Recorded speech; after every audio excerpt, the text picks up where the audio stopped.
Are you ready for a spine-chilling mystery that will keep you on the edge of your seat? Join us at Midnight Murmurs as we explore the small town of Bakersville, where a killer is on the loose and the sheriff and a newcomer must team up to catch them before it's too late. Don't forget to like and subscribe for more thrilling content. Chapter 1: The First Victim. The quiet atmosphere in Bakersville, a small town, had never changed until the first victim was discovered. It was a horrifying sight that shocked everyone in the neighborhood. The sheriff, a grizzled man with a good heart, was determined to apprehend the murderer before he committed another crime. He observed a newcomer to the area watching from a distance as he examined the crime scene. She was a young woman, but something about her suggested that she should not be taken lightly. The sheriff asked, looking at her suspiciously, "Who are you?" She answered, calmly walking up to the sheriff, "I'm Alice. When I learned about the murder, I believed I could assist." The sheriff wasn't sure he wanted someone from outside the case getting involved, but he could tell Alice wasn't going to back down. Together, they investigated the scene to look for any evidence that might point them in the direction of the murderer. Alice confided in the sheriff about her past as they worked together. She had experienced a loss similar to that of the victim and related to the case on a personal level. As she spoke, the sheriff nodded sympathetically while listening. He could tell she was suffering because he could see the hurt in her eyes. In an effort to find some information that might help them solve the case, they made the decision to go to a nearby cemetery. Alice abruptly came to a stop as they were moving through the rows of graves and pointed at a headstone. "That one is it," she said. The name Mark Johnson was carved into the headstone when the sheriff turned to look at it. He recognized the name from the case file. The sheriff questioned, "How do you know this is important?" with skepticism. Alice said that earlier that day, she had seen a man go to the grave. Alice believed the man may have been involved in the slaying because he appeared anxious and agitated. The sheriff nodded, admiring Alice's foresight. They noted that they should look into the man more, but right now they had to concentrate on the suspects. They spoke with a number of potential suspects, each of whom had their own sinister secrets and motivations. An ex-convict with a violent past, a creepy mortician who always seemed to be lurking in the shadows, and a successful businessman with a secret agenda were among them. They got closer to the truth as they ruled out some suspects. The killer was finally identified. It was a person the sheriff had never suspected and whom he believed to be a pillar of the neighborhood. The killer almost defeated them during the tense and exciting showdown. But justice was ultimately carried out. The sheriff turned to face Alice as they left the area. He sincerely appreciated her assistance and said, "Thank you. Without you, I don't think we could have resolved this." Despite her smile, Alice's eyes were still filled with pain. She murmured, "I just wish it could have been different." The sheriff nodded, realizing how difficult it was to carry the burden of the past. He was appreciative of Alice's presence in his life and knew that she had aided him more than she would ever realize. Chapter 2: The Dark Past.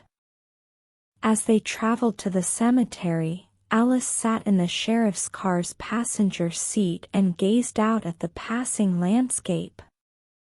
Although there was a lot of silence between them, it wasn't awkward. She had been reluctant to open up to him about her past, but she realized that if they were to cooperate to crack the case, it was essential. With a voice barely above a whisper, Alice finally said, "I grew up in a small town not too far from here. Although not the ideal place to grow up, it was where I called home." While maintaining his focus on the road, the sheriff gave her a quick glance. How did it feel? Small. Everyone was aware of one another's affairs. Keeping secrets was challenging, with a sour laugh, Alice said. Especially when you're the drunken town drunk's daughter. The sheriff's surprised eyes widened, but he remained silent. With her words spilling out of her, Alice continued. My father was a nasty drunk. He would beat my mother and me when he got home. I hid in my room for the majority of my childhood, trying to ignore the sounds of his fists striking her. Alice could tell she had the sheriff's full attention when his hold on the steering wheel tightened. When I was 16, I was no longer able to handle it. I took off and haven't looked back since. I made a new life for myself, but I never lost sight of my roots. When they got to the cemetery, they exited the car. Alice pointed to a graveyard area that appeared to have been neglected and was overrun with weeds. She came to a stop in front of a grave marker and pointed at a name carved into it. She uttered, "Mark Johnson." He was the love of my high school years. She was met with the sheriff's startled gaze. Did you know him? The girl nodded. He wanted more than I could give him during our relationship of a few years. He was a decent man, but I wasn't prepared for that level of dedication. The sheriff gave the grave marker a closer look. Recently, he passed away. How was he killed? Alice stated in a distant voice, he was killed in a hit and run. The driver evaded capture. She was clearly in pain, and the sheriff could tell that she was still reeling from Mark's passing. Although he made a mental note to look into the hit-and-run case, he didn't press her for more information. Alice noticed a relief as they made their way back to the car. She had opened up to the sheriff and he had listened without passing judgment. As their relationship grew more trusting, she realized it was essential if they were to find the murderer. The rest of the trip back to the station was uneventful but quiet. Alice felt like she had a partner in the fight for the first time in a very long time, even though she knew they still had a lot of work to do. Chapter 3: The Suspects. The following few days were spent by Alice and the sheriff questioning potential suspects. They spoke with the wealthy businessman with a dark past, the violent ex-convict, and the mortician who always seemed to be around death.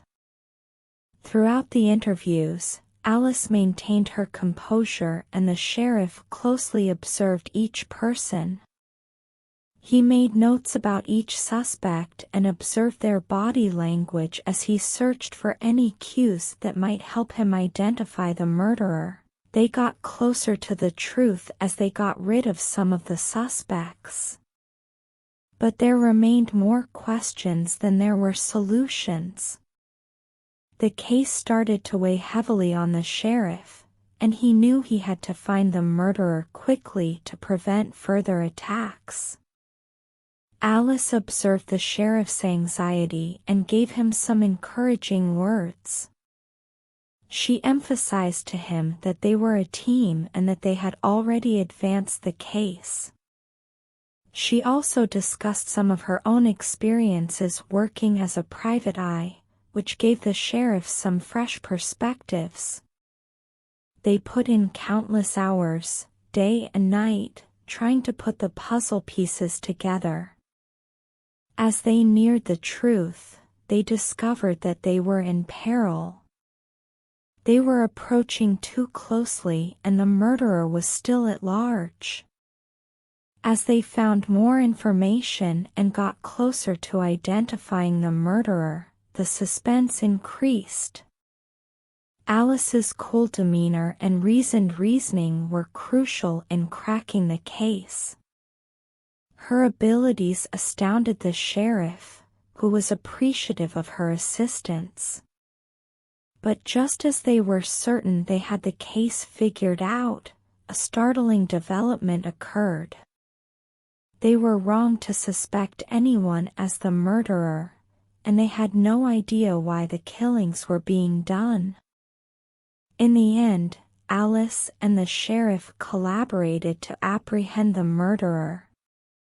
The killer nearly prevailed over them in the intense and thrilling final showdown. But they prevailed thanks to their combined abilities and tenacity.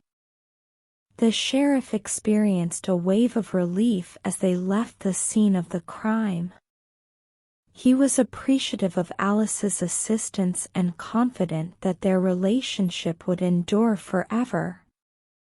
The investigation was finally finished, and the town could now relax once more. Chapter 4: The Final Showdown. Finally, Alice and the sheriff located the killer's hideout, a dilapidated shack on the outskirts of town. They left their car parked a few blocks away, then cautiously approached the shack with their guns drawn. The murderer opened the door as they approached, held up his hands, and gave up without a struggle. In an effort to uncover the killer's motivations and relationship to the community, the sheriff and Alice questioned him. The assassin revealed that he was the son of a well-known local businessman who had been complicit in a shady land deal that had destroyed the lives of many residents. The murders were meticulously planned over a period of years by the killer, who was seeking vengeance for the wrongs his father had done. The sheriff and Alice were disgusted and outraged by the town's elite's corrupt actions as they listened to the killer's account. They came to understand that, despite his misguided tactics, the murderer had been trying to bring those who had been wronged to justice. The murderer was ultimately apprehended and taken into custody.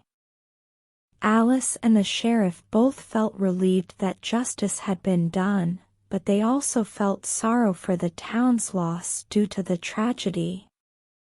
They were aware that it would take time for the killer's wounds to mend, but they were still committed to assisting the town in moving forward. The sheriff and Alice looked at each other as they walked away from the site of the decisive confrontation, acknowledging their friendship that had grown over the course of the investigation. No matter what difficulties lay ahead, they were aware that they would always be there for one another. Thanks to the dedication and perseverance of the sheriff and Alice, the town of Bakersville would never forget what had happened, but they would learn to move on and find healing. Thanks for watching this video about our latest book recommendation, which is a thrilling mystery novel full of suspense and unexpected twists. If you enjoyed this video and want to stay up to date with our latest content, be sure to hit the like button and subscribe to our channel, Midnight Murmurs. We've got plenty more exciting book recommendations, reviews, and discussions coming your way, so stay tuned.